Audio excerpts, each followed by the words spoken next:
Our path to better understanding the cannabis landscape in New York continues with our next roundtable. Our panelists are Andrew Kimball, President and CEO of the New York Economic Development Corporation, where he leads NYCEDC's work growing an innovative and inclusive economy for all the New Yorkers. We got Kevin Kim, Commissioner of the New York Department of Small Business Services, a dynamic city agency focused on equity of opportunity leading to economic self-sufficiency and mobility for New York City's diverse communities. We have Sideya Sherman, Commissioner of the new Office of Equity. The office will bring city agencies together around a shared vision of equity and build lasting change through the following domains: structural reforms, programs and initiatives, cultural and practice, eternal engagement, and public policy. We will also be joined by Chris Alexander of the Office of Cannabis Management, but he will be up later. So we're going to be, we're going to have our moderator. She'll help us guide through the world of New York cannabis, and it's Dr. Carlyn Buckler from Cornell University, where she teaches a course on public communication of science and an overview course, Cannabis, Biology, Society, and Industry. Dr. Buckler.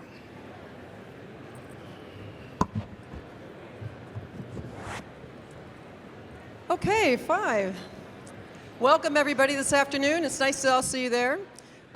We are going to start. We still have one more member coming, but should be here in a few minutes. If I could have everybody just introduce yourselves and go around, and Shabir.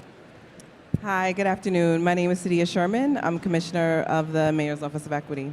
Glad to be here. Good afternoon. My name is Kevin Kim, Commissioner of the Department of New York City Small Business Services. Hi, Andrew Kimball, President and CEO of the city's Economic Development Corporation. The state has set up an ambitious goal of awarding 50% of the licenses to social equity applicants. How is New York City thinking about equity in the cannabis industry, and what does it mean to be an equitable cannabis industry? Sure.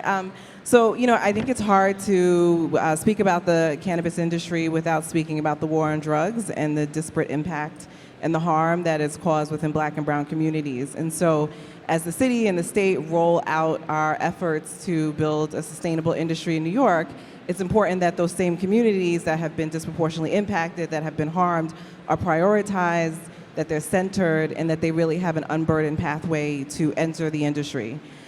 So what does this mean? I think, you just heard in the panel before this, if you were here, remarks from Chair Wright around the efforts that the state has set by starting with goals in particular for social equity applicants and making sure that there are resources so that they can access financing.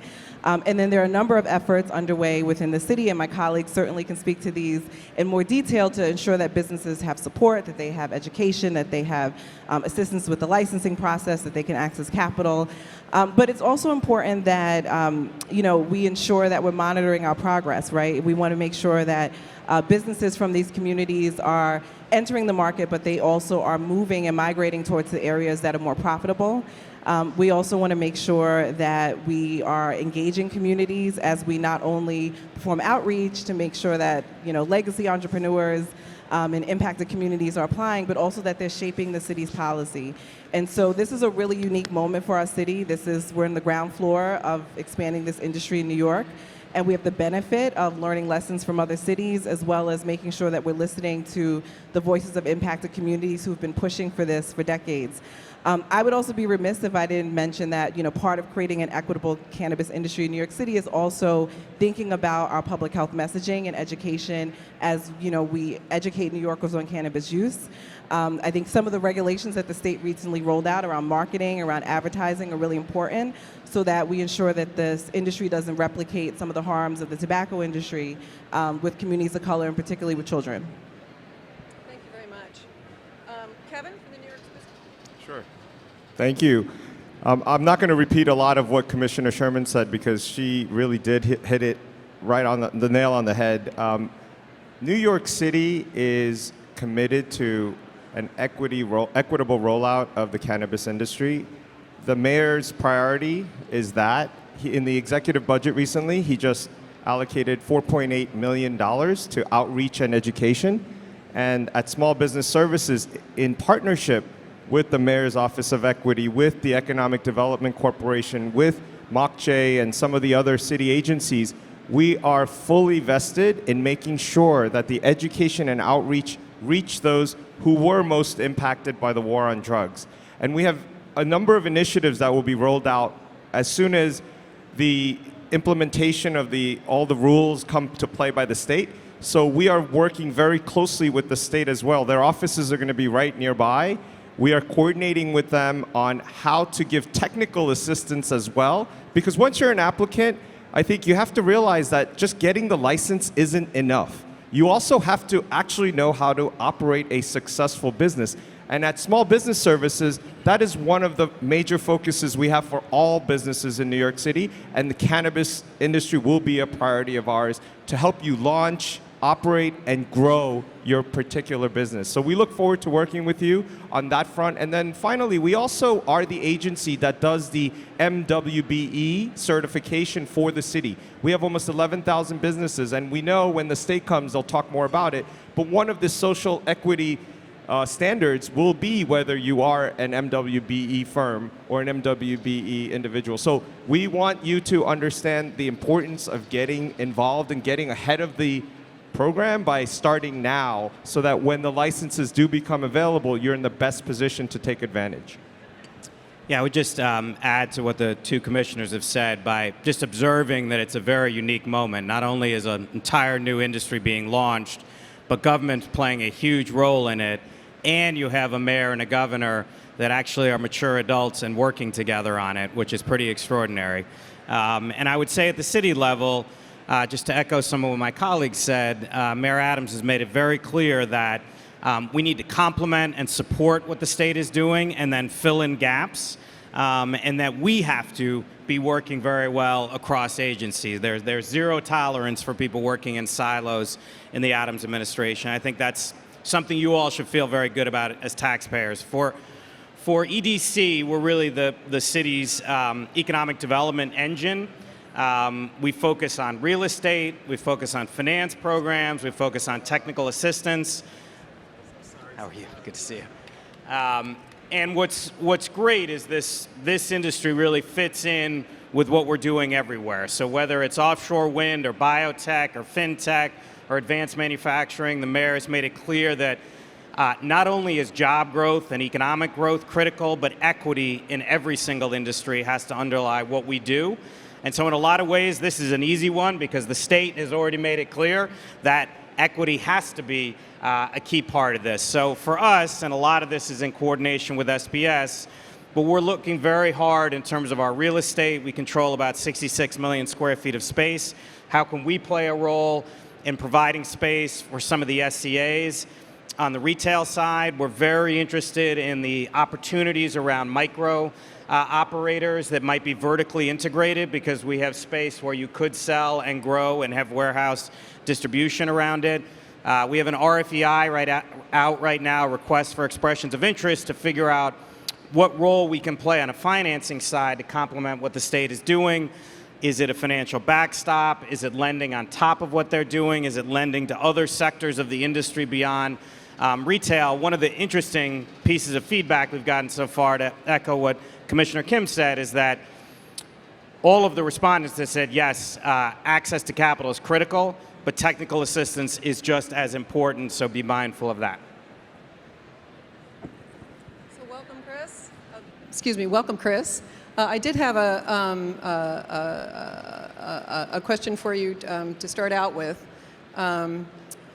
Since the state leads on regulation and licensing, would you give us an update on the state's regulations and support for social equity applications? Absolutely, and my apologies for being a little late here, subbing in.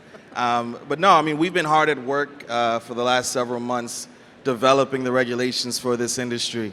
Everything from our cultivators and the type of standards they have around production to advancing, really the most sustainable packaging and labeling requirements that we've seen across the nation so far, in terms of prioritizing both deterring products from being attractive to children and child-resistant, but also making sure that there's sustainable production and that we move forward in that direction. And so what we've been hard at work at doing right now is developing all those regulations, but as we're doing that work, as we're learning from the other states who have advanced their programs, we're also cognizant of the barriers to entry, the barriers to meaningful participation of folks who otherwise would have been and have been left behind and left out. And so when I say that we're prioritizing equity, that doesn't mean that we're advancing, a one-size-fits-all program that's supposed to check all the boxes. We're advancing unique, different strategies for all that fit under our equity definition, which includes minority and women-owned businesses, those who've been justice involved, distressed farmers, disabled vets, making sure that they all have an opportunity to participate in our industry. And so, a couple months ago, back in March, the governor announced the Seeding Opportunity Initiative, which really is kind of the first step and our first representation of the state's commitment to ensuring equity throughout the marketplace, allowing our small farmers to go in and get a start at cultivation, farmers who have been previously participating in the state's hemp program regulated by my office and Ag and Markets, allowing them to transition over as the first producers of adult use cannabis in the state was a huge commitment and a huge step for our office. The second part of that, of course, where that product ends up, the prioritization of justice-involved individuals, justice-involved entrepreneurs, folks who, despite being impacted by prohibition and its enforcement, have still gone on to build and run successful businesses in other spaces. And so what we've tried to do is remove ourselves from the one-size-fits-all approach and continue to think through and advance creative and innovative strategies that are going to get the people who, again, otherwise would not have the opportunity to have a real opportunity to grow as we grow New York's market. So we are deep in the regulation drafting and review and process, and our board will continue to advance regulations as they come ready. We've now advanced 2 regulation packages related to the adult use program, and we're going to continue to do that through the summer as we finish up those regulations. But as I want to continue to reiterate, and sometimes it's a nuanced approach that you'll notice of removing something that previously was a barrier to entry for folks in other states. And so that's the first step, and then advancing strategies like the Seeding Opportunity Initiative is the second step. We're providing fully turnkey, built-out dispensaries because we noticed how hard it was to get access to capital and access to real estate. And working with our partners in DASNY have made the commitment to remove that barrier and put folks in a position to succeed and build the industry that we hope to have here. And so that's just a bit of our commitment, and I hope to expound more as we continue this conversation. Okay, thank you very much. So now that we've heard from the states about their interventions, what is the city doing to support equitable access and opportunity in the regulated market? Sideya? Sure. So, I touched on this earlier, but I would emphasize, particularly within our portfolio, there's a great emphasis on outreach and making sure that we're working with community-based organizations that are credible, that have trusted relationships that can really help bring in folks who may have been in the legacy market into the regulated market.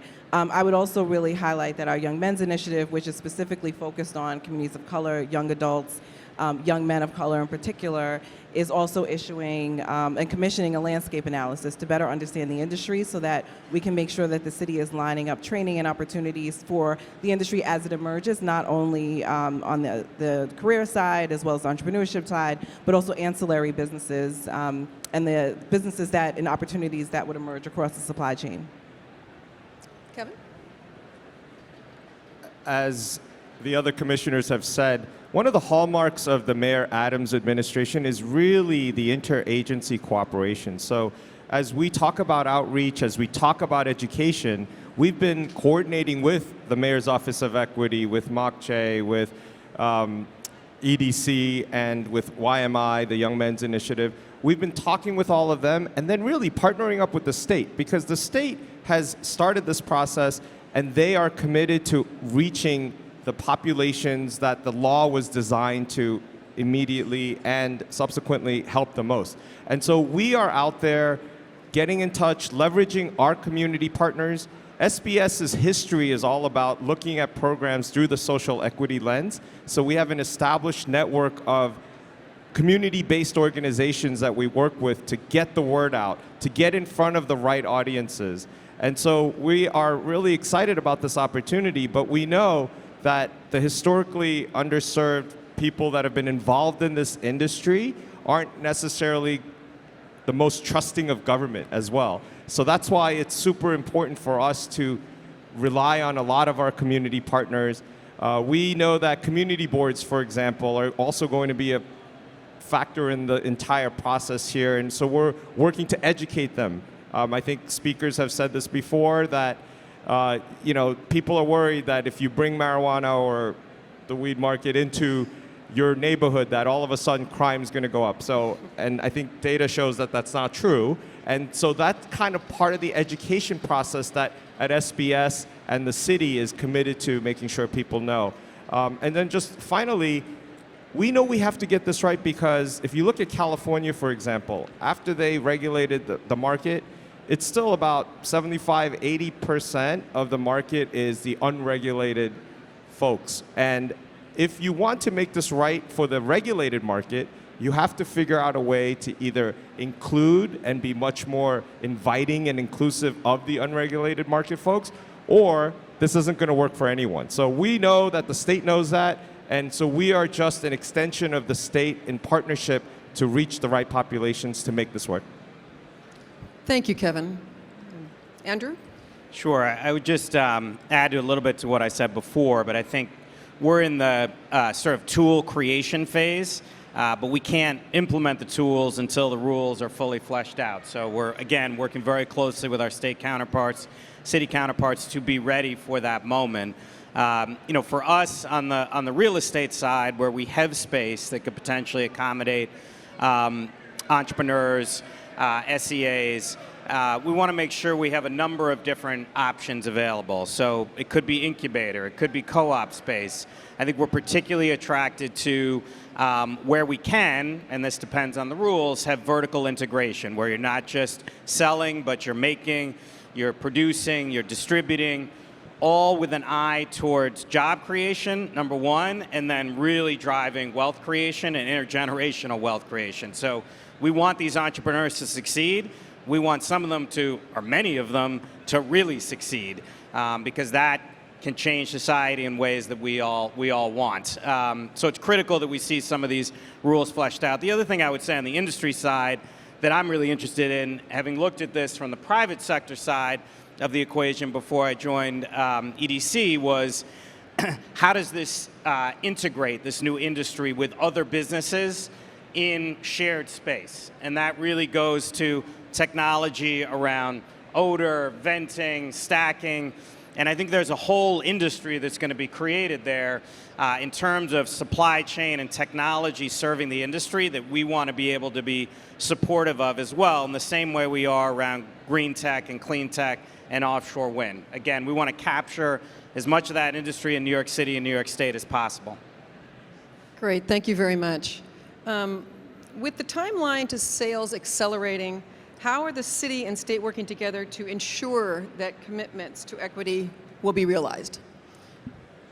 Well, I laid out a bit around the supply chain that we've created now, right, which requires then that the first adult use sales that happen in New York State will be through stores owned by justice-involved entrepreneurs. And due to our history of prohibition and its enforcement in the state, when I say justice-involved, we're talking about the people who were impacted, and that those lines were significantly in communities of color. And so in terms of reaching our equity goals, there's a 50% goal in the legislation and the law that created this office and my position. We're starting with this strategy, as well as the advancing the small farmers, which helps us get to that position.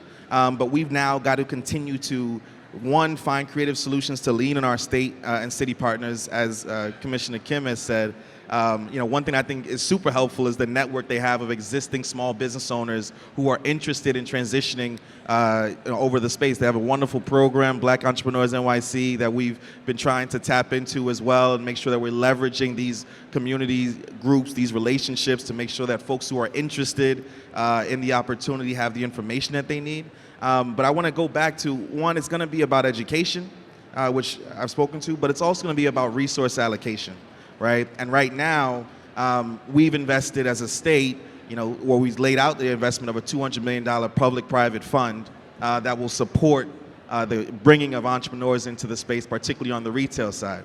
That's a significant investment, as it relates to other states who've tried, on this endeavor, but it's just a drop in the bucket of what is actually needed. And so we're going to continue to work to find ways to get not only the education and the information out there about the opportunity, but the resources as well. We have a mandate as well to create grants and loans programs that we'll have to work with our state partners to create. But at least to have now the deployment of real dollars to support entrepreneurs happening right now, I think is super significant about helping us to meet that goal. Andrew? He nailed it. Drop the mic. Yeah, Drop the mic, yeah. Sorry, Kevin, do you have any comments?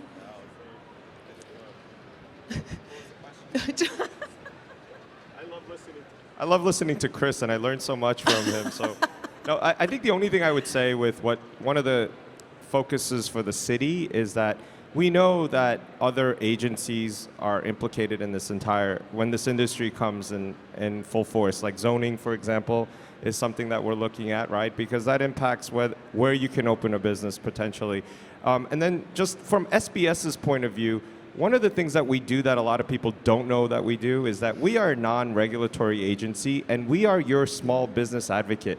And people don't like it when I use the word free, but at no cost to you, what we do is that when you are ready to open up your marijuana retail store, for example, you come to us, because when you're dealing with any New York City regulatory agency, Department of Buildings, FDNY, even Con Edison, you can call us, and we have small business advocates who will then hold your hand and be your liaison to each of these agencies and do all the calls for you and help you get to your license and get to what you want to do, which is operate the business rather than be on the phone on hold with all the agencies. So you really have to understand that the city is prioritizing this industry, so when you call us, you'll get the help you need.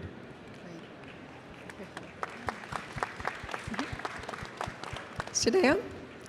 Yeah, I mean, I would not much more to add. I would just say that I think you've heard repeated across the stage. It's the collaboration that exists within the city, between the city and the state. And I think that's important, not just in terms of getting things done, getting stuff done, but also it's critical to equity, right? Equity requires a whole of government approach. Every agency is involved in this in some way, while there are some core agencies, as well as our partners external to the city, working collectively across all the different communication channels we have, the levers that we have, will be critical to make sure that we get this right and roll it out in a way that ensures that the folks that we're trying to reach, that we want to see have this economic benefit, realize it. Great. Hi, my name is Nazia. I have two questions, actually. I know there's a $200 million loan program. I didn't know if there was a clarification whether that was going to be just for dispensaries, or is that also going to be for other licenses that's going to be available? The question was related to the loan, the social equity fund that I described earlier. It's a $200 million public-private fund. That fund is going to capital costs and real estate costs associated with the dispensary tier, particularly the retail program that we're rolling out. So it's not coming in the form of actual dollars to the entrepreneurs. It's going to lease out, build out, design stores so that when our office selects licensees, they can step into a turnkey ready operation. So it's not available in that form, but it is still a significant help for entrepreneurs entering into the dispensary space on that tier. Okay. How do you guys plan to address people who are still immigrants? So the law that we crafted was very clear in ensuring that non-citizens were not prohibited from licensure.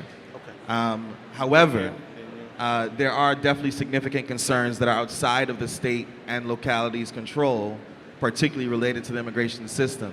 And so I'm personally concerned. I'm a first-generation American. My family all immigrated here from Grenada in the Caribbean. And so I'm personally concerned about the related consequences as federal prohibition is still in place on someone's immigration status should they participate in the space. That being said, our law does not prohibit licensure to non-citizens. Thanks. All right, I got a question right here. All right, good afternoon. My name is Alex, and I want to thank all of you for coming. My first question is to Mr. Alexander about the $200 million loan fund. If I understood correctly, is that just for the social equity applicants, social equity program? Does that cover all categories in the social equity program? No. Well, it does, but it really, the retail, it's called our conditional adult use retail dispensary program. These regulations were released a couple of months ago, and the comment period just closed 2 or 3 days ago.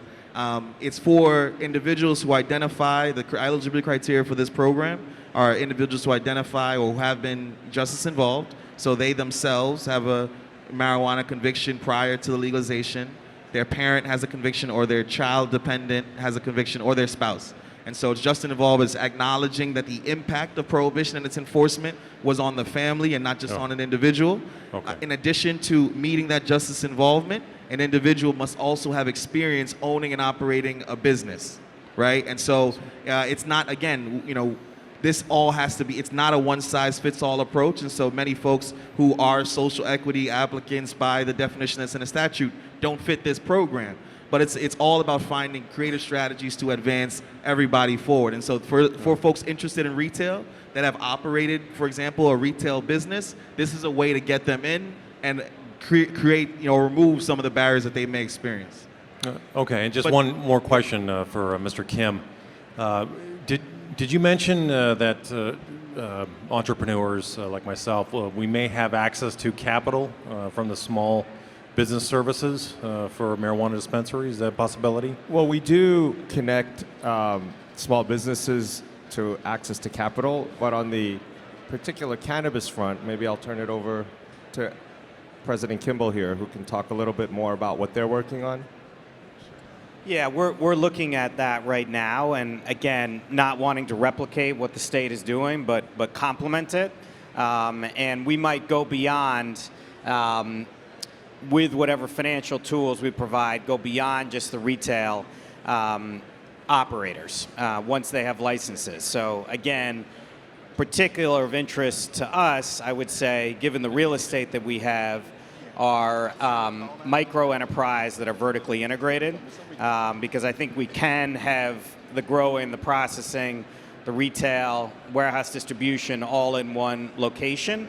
And part of our mission is to drive not just equity, but job creation and wealth creation. And so, we see a real opportunity there. I think also in the future, and this is down the road, there's not this year, maybe next year, when there are even more licenses that are out on the market.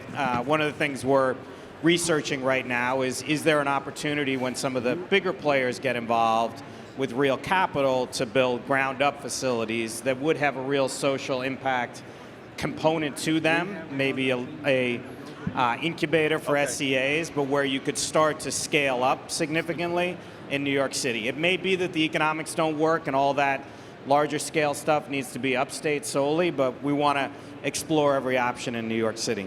Yeah, and I just wanted to clarify too. I mean, as I said again, this is one strategy for a small part of the market. The state, this is a commitment that's throughout license types, our delivery of resources, including capital in the form of loans and grants. We have not yet set up our grant and loan program, but we have made these funds available for this purpose at this time.